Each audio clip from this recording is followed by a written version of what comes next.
Hello, beautiful souls. Welcome back to a solo episode with your host, Lola. I am super excited to have you back. For those who are new here, this podcast is where we dive into personal growth, wellness, and real life transformation. I'm here to share my journey, lessons, and tools that help me glow from within.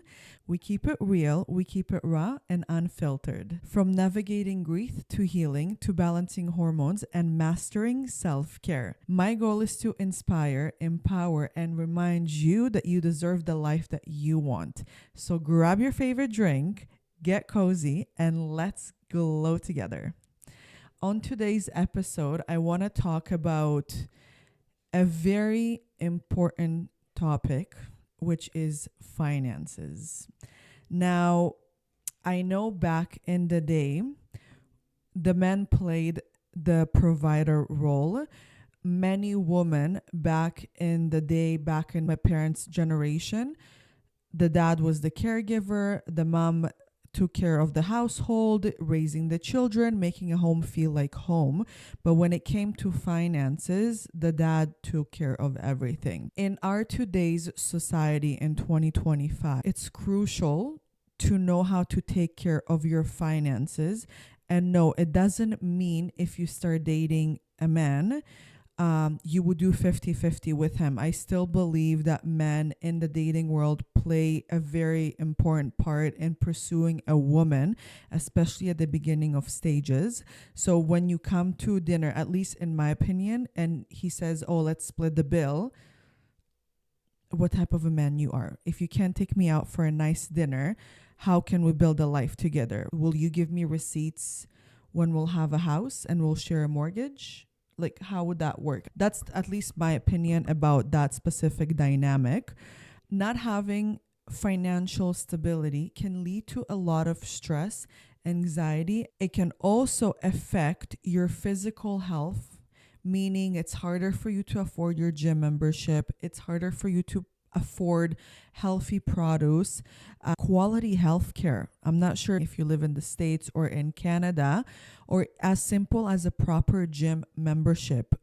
In our day and age, with social media, and for myself as a corporate girly who sits in front of the computer for hours, it's so important to move your body, hit those 10K steps, hit the gym, work out, feel good about yourself. If money stops you from achieving those small things that play a big role in how you carry yourself at work, how you carry yourself in dating, your confidence when you meet with your girls, buying clothes, our appearance, in my opinion, plays a huge role. Those who say that they do not care about how they look, liar. Maybe 1 or 2 or 3 days you want to be invisible, dress with puffy clothes and messy bun. I get it. I do that too.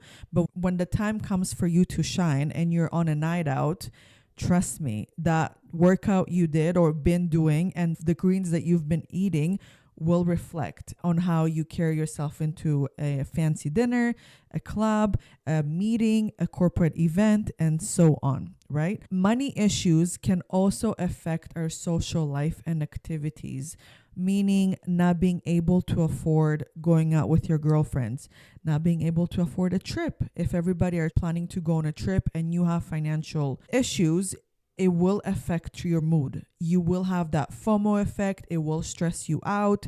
If you're planning to go on someone's wedding, for example, because I know we were traveling for my friend's wedding not long ago, and that required a lot of planning.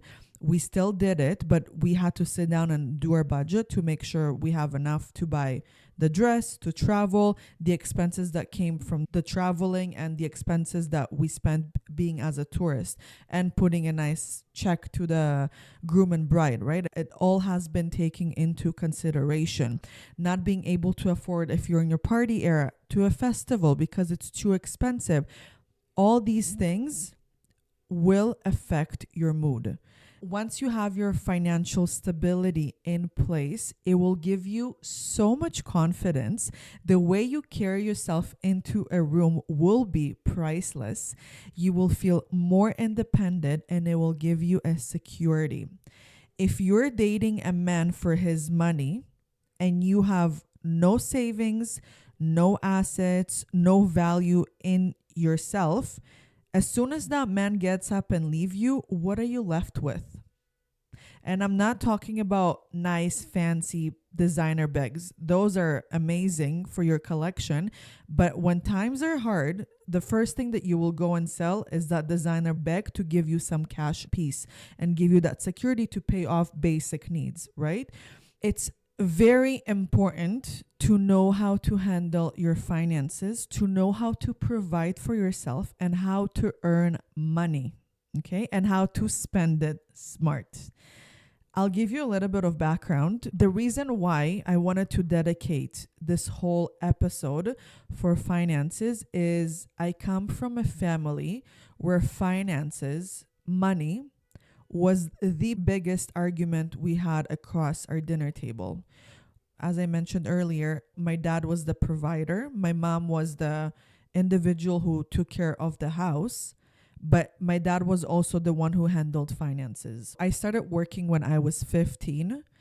And I wish my family knew more about insurance, life insurance. They knew more about savings, not being scared of investing. If somebody actually took the time to study it, have a proper financial advisor to oversee the risks and everything that was around investments, right? When they bought a house, doing an insurance on the house or critical illness, for example, my parents never took the time to understand money. My background is finance. I finished finance in school. And I think my number one motivation was how I grew up. My parents never traveled abroad. I think I was the first. So they traveled from, as soon as we moved to Canada, my parents went to the States twice, to New York City. Nowhere tropical. They never traveled to Europe together. Cuba, Mexico, Dominica, none of that. I was the first one to travel from my family to Cuba when I was 16. So I started working since I was 15 until now. And I always had to provide for myself. There was no such a thing as, let me go ask my mom for money. Let me go ask if she can help me pay half and half. No, I paid for my own school. I paid for my vacations. I paid for a lot of clothes that I honestly, like, I wish someone told me to save money when I was 15. Maybe I could afford a nice down payment for my future house, but instead I spent it on things that I don't even own right now. Like, I don't even know where they went, I'll be honest with you. So I wish I was a little bit smarter and invested like $100 every paycheck. By now I should have like $1 million. But anyways, that was not the case because I didn't know better, right? And I think having all the knowledge I have by the age of 26 is insane. I know what I'm going to teach you in this episode will change your life, will give you a peace of mind and ease, and you will be smarter with your finances. If you listen to my previous episodes, you know, first my mom got sick, then my dad got sick, then they both passed away. I left raising my brother alone. So money was an issue. When my mom was sick and we had to travel abroad, we didn't have the money to pay for her medical bills. You can only imagine how expensive it is to get treatments abroad and how expensive it is to raise a child and how expensive it is to bury someone. No one thinks about death until death comes to you, but you guys, the cost of burying someone is insane. In Canada, it could go up to $20,000 for a very, very simple headstone. Nothing too fancy. Where my mom is buried and dad, a little bit different there. We were actually able to afford a very beautiful handstone that will cost her probably $100K in dollars. It's different currency and it's a little bit different there. Still pricey what we paid, but way cheaper than here. Coming back, trying to afford everything. If you have children, I have a dependent that I'm raising. Extracurriculum courses are so expensive. Edward is a big fan of baseball and it costs about $500 for the summer. If it's more like a professional league, it goes up to $2,000. And we're not even talking about the gear.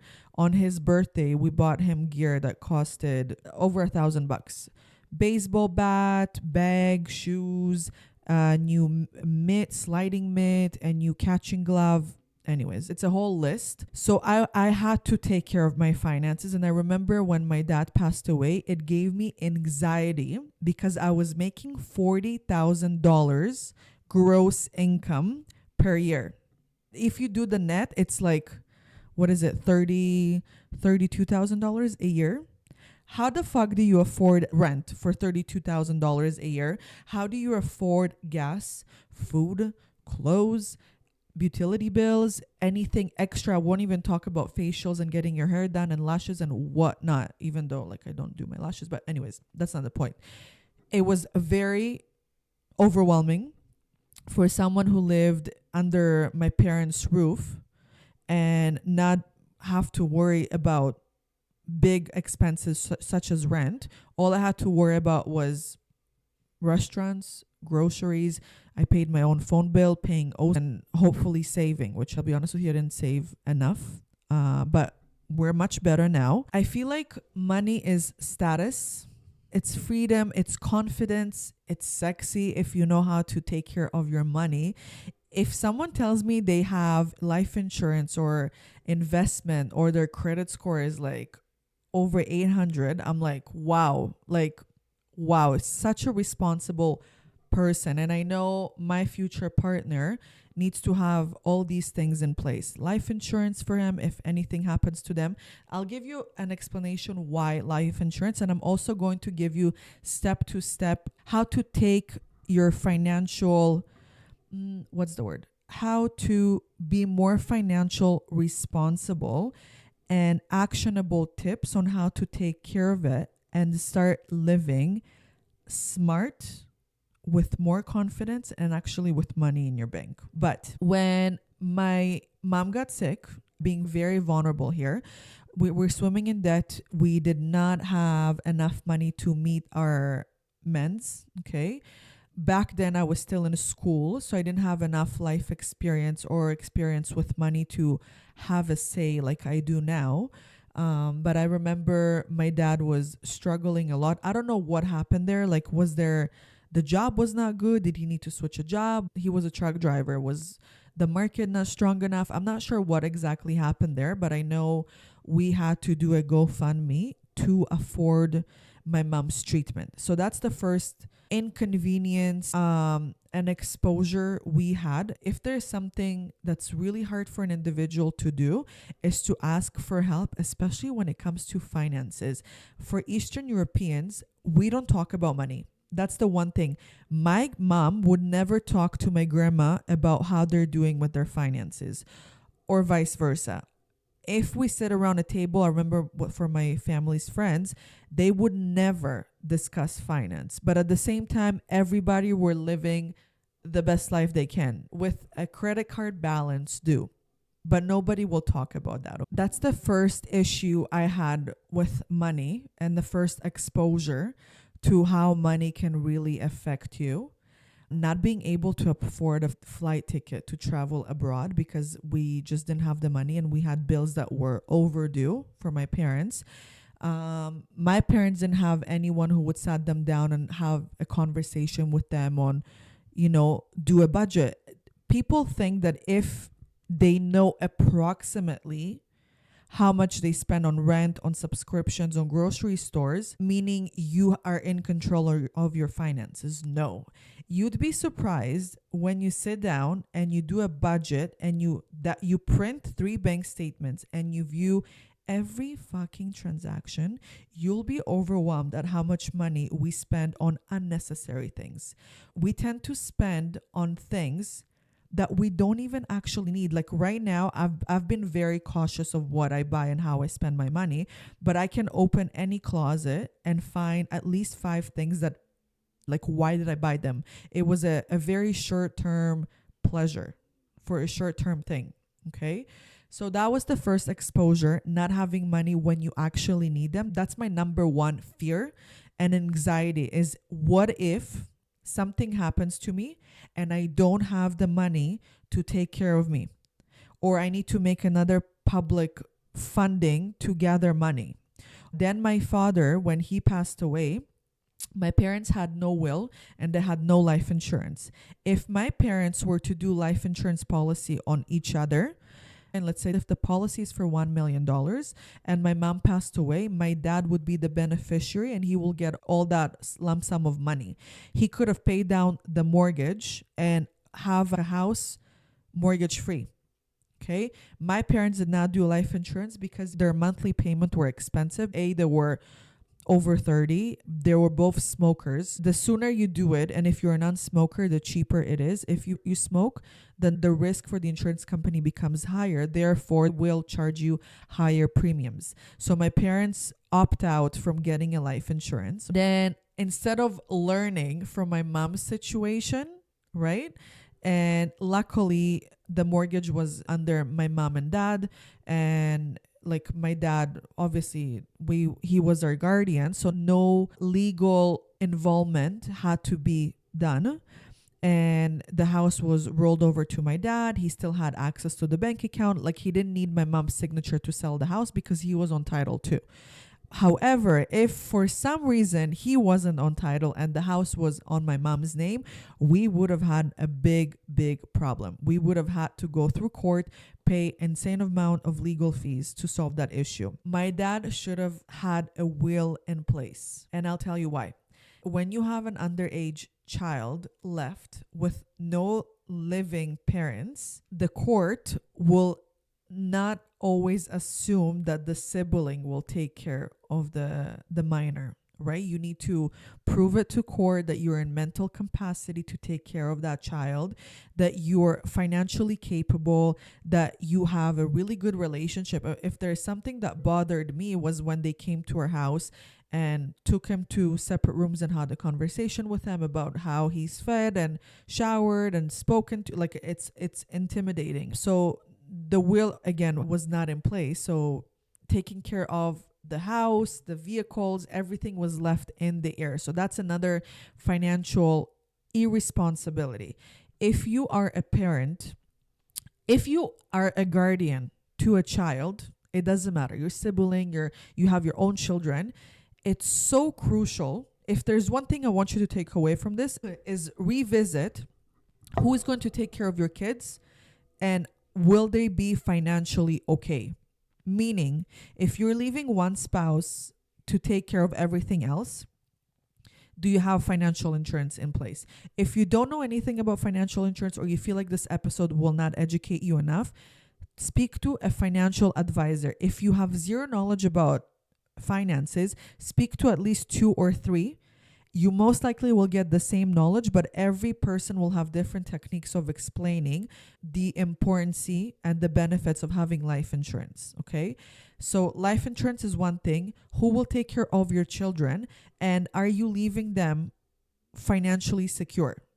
Now, I'm all about having kids to earn their own money and achieve what they need to achieve on their own. I don't believe providing a silver platter and saying, here you go to school or do this or do that. I really believe that we need to earn and work hard for our things.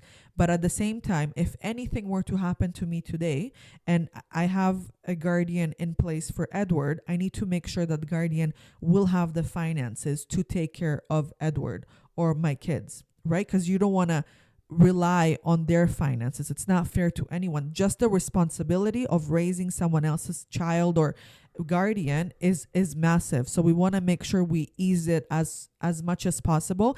And that's worst case scenario. It does not mean it will happen, but you need to think of that worst case scenario, because in my family, no one thought about worst case scenario, right? And here I am thinking of the worst and thinking of what 2 adults didn't do for me and for my brother.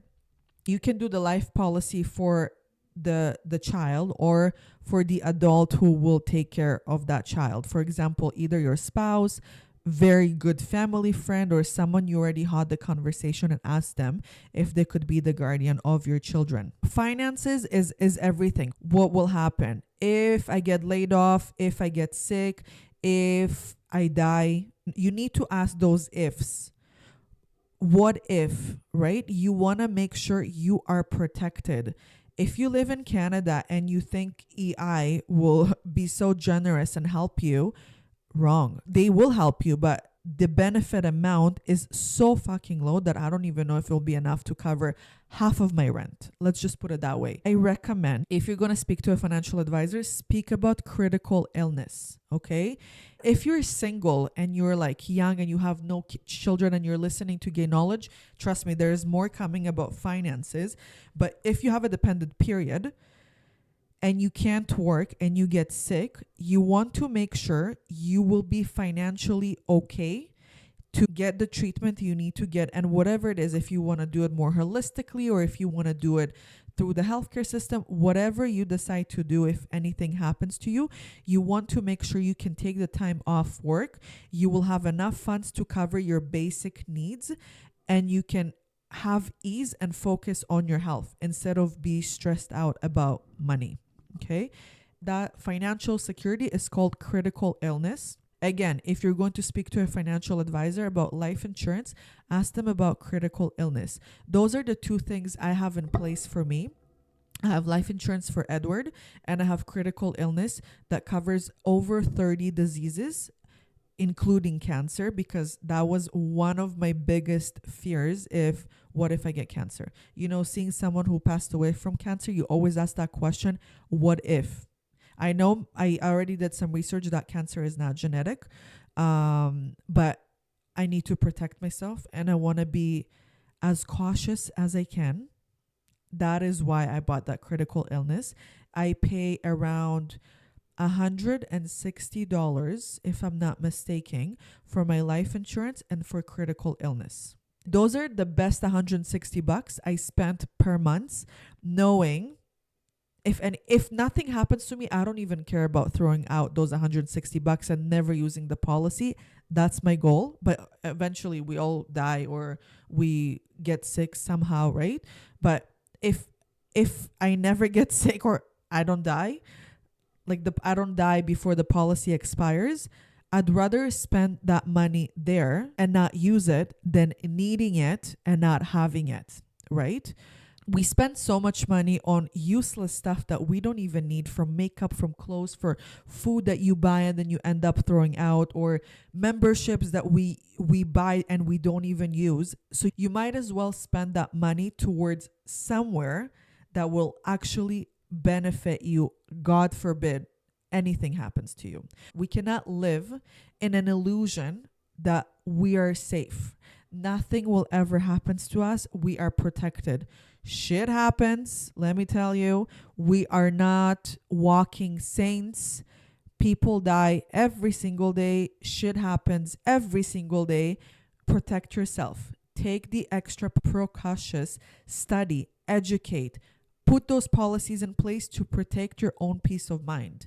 If you live in a household where, you have a husband, you have a partner, and he's the higher income earner, if anything happens to him, what are you going to do? There is a massive pay gap between man and woman's roles. And we're not going to go into details. This is not what this episode is for, but it's there. It happens. Men tend to be paid more for a position than a woman. Think about that, okay? After covering my financial experience and what it can do to you if it doesn't get handled properly, let me give out some tips on how to take care of your financial confidence. That's how I'm going to name it. First of all, you hear it a lot, I know, but budget.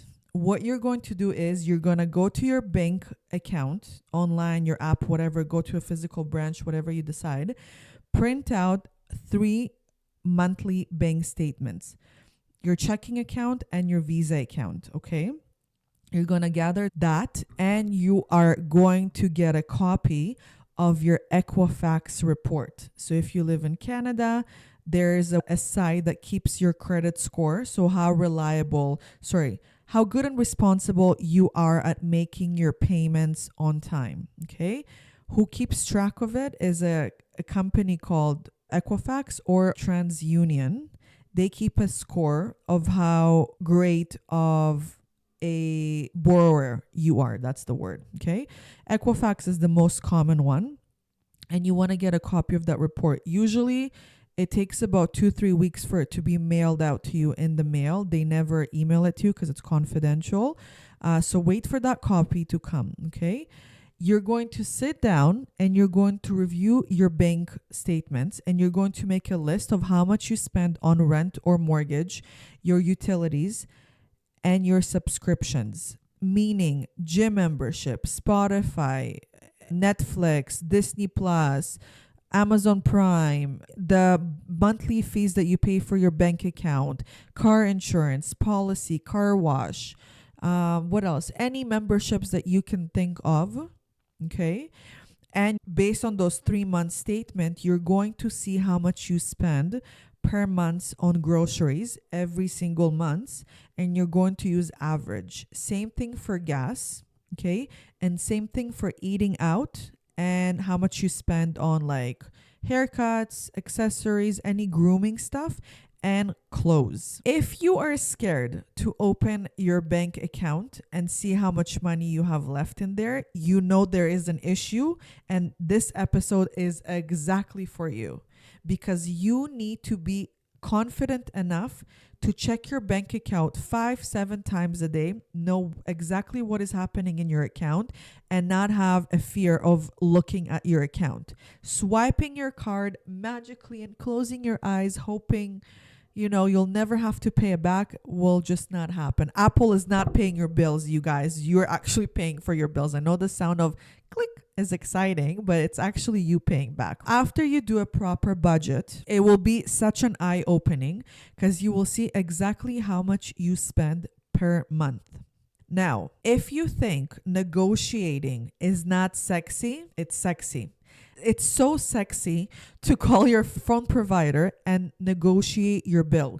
You would be surprised how you can pay so much less for a simple phone plan. Simply as this: if you don't ask, you won't know. Every year I sit down, I do it once a year because it's exhausting to do it all the time. Sometimes twice a year if I have a big salary change, I need to redo my finances. But I sit down and I print my bank statements and I review my budget, and I see how much I spend. I highlight the things that we need to cut down or we can save on. Things as rent or mortgage, I can save. Utilities, water and hydro, you need to see how much you're spending, right? If you live in Canada, there are hours that you pay less and you pay more depending on the time of the day. You can also apply for a Ontario, it's OSEP, Ontario Service Electrical something support, Ontario support. I live in Ontario. I'm sure every province offers it. If you're a low household income, they can provide a credit that will go towards your bill and help you save. I like to do a pre-authorized plan, pay the same amount every single month. Some months I spend a little bit more, some months I spend a little bit less, but throughout the year it balances out. And sometimes I need to add to it, or sometimes they just issue a refund or a check if the accrued amount is over at the end of the year. So they issue a check and actually pay you back. If you're trying to stay on a budget, try to make all your bills exact as much as possible, so you know exactly how much you pay and it doesn't fluctuate. This will go towards your utility bills if you are not on a plan with them. So that's number one. Go on a physical plan with your utility bills providers. If you live in a condo and you don't need to pay utilities, amazing. If you're renting a house or you live in a house, you know what I'm talking about. Negotiate your subscriptions and plans. You cannot negotiate Netflix or Disney Plus, but you can change how much you're spending, right? How many screens you're using. So if you can save on that, you think it's just $5. No, it's $5 here, $20 here, $50 there. Overall, you saved $200 that you can put towards your savings. It's the small value of here and there, but then it adds up, right? One time I saved $50 on my phone provider bill because I called them and I negotiated. It was $50 there, $20 there, $10 there. overall I had additional $150 that I can add every paycheck towards my future savings account, my future me savings account. Okay, negotiate your bills. Don't be shy. Call the provider and tell them, hey, I was looking over my bills and I'm actually doing my budget right now and it's a little bit out of budget. I was wondering if there's a cheaper plan we can go to so I can actually afford my bills, and see what they offer. They always have a solution. If you raise an issue, most of the companies are very lovely and really good at helping others. Eating out. It's so hard. I deleted Uber Eats off my phone because of how expensive the service fee. A simple bagel from Wada Bagel that will cost me $12 will cost me $18 on Uber Eats. If I'm ordering two, I'm paying $10 extra for just in service fee. If you want to eat out, you might as well fucking drive there. That's another $10 to $20 per night out for you, right? If you think about the whole month, how much you're eating out, that's going to be a lot of $100 that you're saving. Okay. Restaurants, do a budget of how much you can spend. Try not to cancel out completely your restaurants and buying yourself something, because you will lose your fucking mind. Trust me, I tried it, going on a strict budget, but it doesn't work. You need to make sure in your budget you have enough. I'm going to throw numbers. $200 per month on restaurants, dining out. And it doesn't mean you need to go to a fancy restaurant and spend $150. Sometimes you can go to a less fancy restaurant and spend $60, right? Play with that number, see how much you have left, but allow yourself to dine out. It's really important for our mental health. Same goes towards clothes. Leave a certain amount of money to buy yourself something nice. And if your budget is $150, and you can only allow yourself one thing from Aritzia, go for it. Maybe it's 3 items from Zara, or maybe you can just order 10 items from Shein, right? But have a budget that will allow you to experience those pleasures. What are we doing if we're not allowing ourselves to enjoy our earnings? Right now, I have 3 more items that I actually need to call this week and negotiate with my new budget, but I will do it because it's important to me to be wise of how much I spend. I do not live on my credit cards anymore. That's the one issue that I used to do, is swipe my card, I'll worry about it later. Swipe my card, I'll worry about it later. And yeah, not anymore. I'm literally living on my debit card. I have few memberships that are coming out from my Visa, but I pay it off because it's in the budget and I know I need to transfer to my Visa card. But no more spending on my credit card. And I don't care what you say, oh, you're not building your credit, blah, blah, blah. Those subscriptions of $20 or whatever I'm paying, my internet bill goes through my Visa. It's enough to build your credit. You do not need to put $2,000 on your credit card and pray to God that you'll pay it off, okay? One more thing with your credit cards, guys. If your limit is $1,000 and you spend $800 on it, you utilized your debt 80%. As a lender, if you're trying to go to a bank and get a loan for a mortgage, car, personal loan, whatever the reason is, they will not issue it to you, because if they look at that credit card and you spend 80% of your debt, that means you utilize your debt 80%. You would want to spend between 35 to 50% of your debt. Meaning, if your limit on your credit card is $1,000, the maximum you want to have on your credit card is $500. That means you're 50% utilizing your debt, but it's better to keep it in the 35 to 40% to build a good, strong credit score. And yeah, the lenders will just love you more. If you have the ability to increase your limit to $5,000, $10,000, that means your 35% ratio increases. If it's a $10,000 credit card limit, you can have a maximum balance of $3,500 on it, maybe $4,000. The more you borrow and the longer it takes you to pay back, the harder the lenders will be on you when the time comes for you to borrow for a loan. I think it's crucial to have one credit card and one line of credit, okay, alongside with your debit card. But having just a credit card, it's not enough. Line of credits, they pay less interest. If I'm not mistaken, my credit card interest right now is 21%. and my line of credit is 12%. So for whatever reason, if I have an emergency, if I'm buying this expensive thing, whatever the reason is, and I need to use my cards, I'm going to put it on my line of credit because I'll pay less interest. Of course, in my interest is to pay it before the months is due, but sometimes it's not the case and it will take you a little bit more time to pay it back. Put it on your line of credit because you'll end up paying less in interest fees. Line of credit, credit card, and a debit card do not go over 45% in utilization in debt. Trust me, it will affect your score. Moving on to savings. First things first, before we save for future you, trips, whatever, in my opinion, we should all have an emergency fund. Now, what is an emergency fund?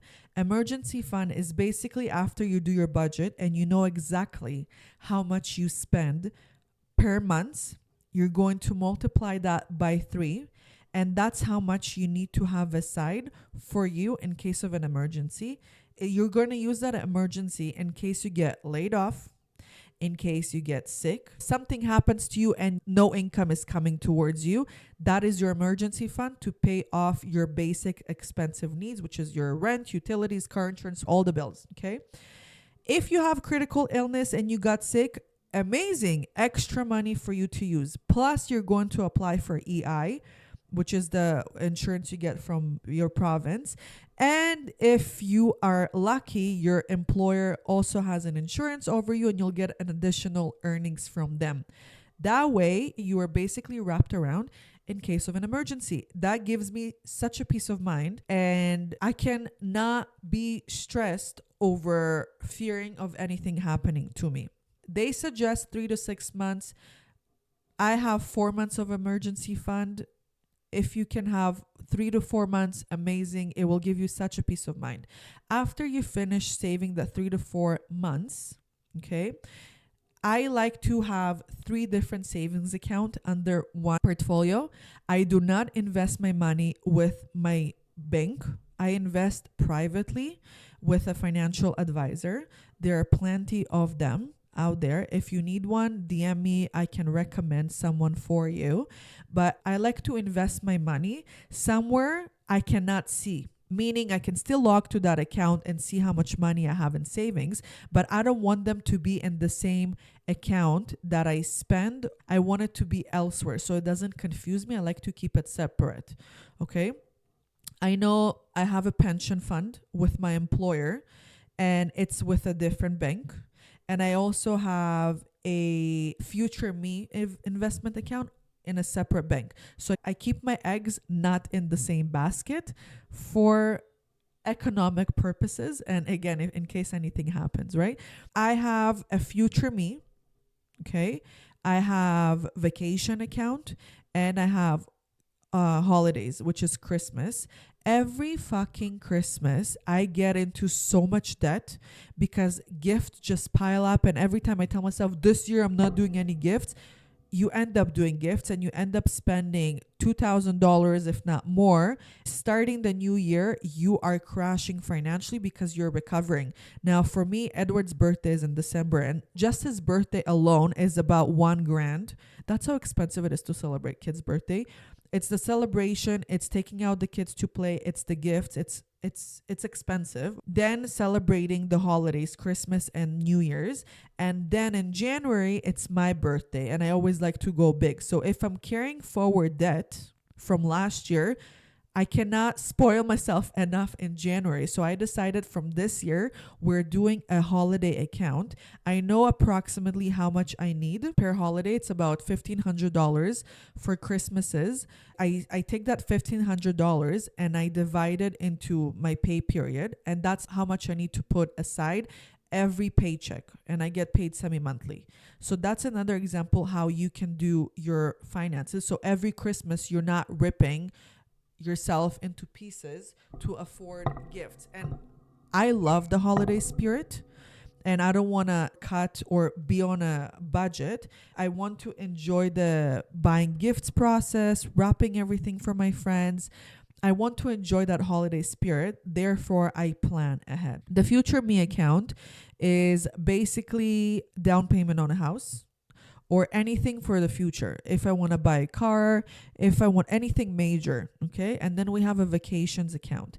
Now, the reason why we break it down, it's because future me, it's going to be less accessible by me. I will not try to access that fund, okay? But I will try to access the vacation fund most likely a couple of times throughout the year, and the Christmas fund once a year, right? Therefore, my investor needs to invest it somewhere more liquid, meaning I can convert that cash faster, but I'm still earning interest, because putting cash aside at home, whoever says cash is gold, guys, that value, you see how inflation is. The $100 that you put aside last year in your piggy bank is not worth $100 today, because you cannot buy the same quantity anymore, right? Because of inflation. Okay. If you have a proper financial advisor and you feel confident with them, ask the right questions and they will guide you through it, and they will put you into portfolios that are suitable based on your risk tolerance. Let's say you did your budget, okay? You have X amount of dollars you're putting towards your future me. You're saving some, even if you start with $25, you guys, and in 2 years you want to go to Thailand or Maldives or Italy, and you didn't put enough money yet, allow yourself a small trip to New York or Miami or somewhere in Canada where it's not going to cost you thousands of dollars if you would have gone to Europe, so that money actually accrues and earns interest and you start to save more and more. But still allow yourself to still enjoy that account, but think of what trips you want to take. That's why I always say, ask yourself, what do you want out of life? Where do you want to travel? What do you want to do? What do you want to see? Right? If you ask those questions and you answer them, I know I want to do a trip to south of France. And I know it's going to be a pricey one. Therefore, this year I might be traveling small so I can afford a big trip, let's say next year or 2 years from now, right? I'm taking it all into consideration. Having a budget, having your investments and hopefully some insurances in place, negotiating salary. We spend a lot of times at work, okay? Many of us either are not happy, they don't like what they do, they're underpaid or whatever, not satisfied with your work. Your employers are humans too, okay? You can always have a conversation with them. Don't be afraid to sit down for a conversation with them. And first of all, show appreciation to them and see if there are any career opportunities for you. I guarantee that 99% of people, they don't even fucking do it. They don't even think to do it. Therefore, they're not offered or they're never thought of, right? If you put yourself out there and you tell your employer, hey, I'm ready for a career change. I'm ready for a new challenge. I want to try something new. They will think of you the next time opportunity comes, and opportunity comes always, okay? They will recommend you something. They will have you in the back of your head. It's so crucial. If the salary is not enough right now, either you get a second job or you see how you can increase your pay, moving to a different department, negotiating, promotion, acquiring extra certifications, right? Knowledge is power, you guys. Knowledge about finances is power. So if you feel like you're not meeting men's, you sit down, you do your budget, you cut where you can, you make sure your current pay fits into that budget, but there's always room to increase it. So after you cut as much as you can in your budget and you actually increase your salary, you guys, that gives you so much more freedom to put more money aside, to travel, to, I don't know, put extra money towards your restaurant fund and a little bit extra towards your clothing fund and so on. Never be afraid to sit down with your boss and have a conversation. Social network is super important. People will remember you. So try to leave an amazing impression, always be put together. I think every 3 to 4 years, you should be pursuing something new, moving upwards. You should never be stuck in the same position, doing the same thing, because either you lose the motivation, the light in you just dims, and you just are not motivated enough. So please keep in mind that every 3 to 4 years, you should be moving upwards, either in the same company or looking elsewhere. If you're at that time where you know it's time for your career change, look for either a headhunter or, depending which organization you work for, someone to sit down with and review your resume and your LinkedIn profile. Your resume should be updated very often to make it look more professional. If you are on a job hunt, because our job is our financial freedom and how much we earn gives us a lot of peace of mind, have someone to sit down and review that resume to make it more professional. There's always room for improvement. That's my saying. And if you are going to look for a job, do it in person.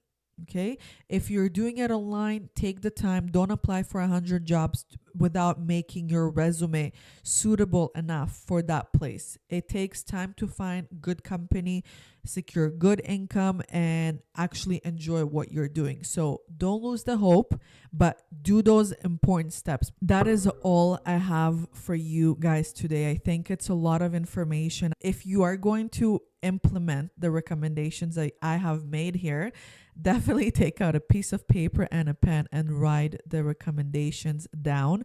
Don't be afraid to DM me, comment in the video, wherever you're watching or listening. I always answer to the messages personally, and I'm always here to help out. I want my viewers to be in a financial freedom as much as possible. So if you have any questions, definitely DM me. You'd be surprised how many expert people we have around us that are here to help and are looking to help.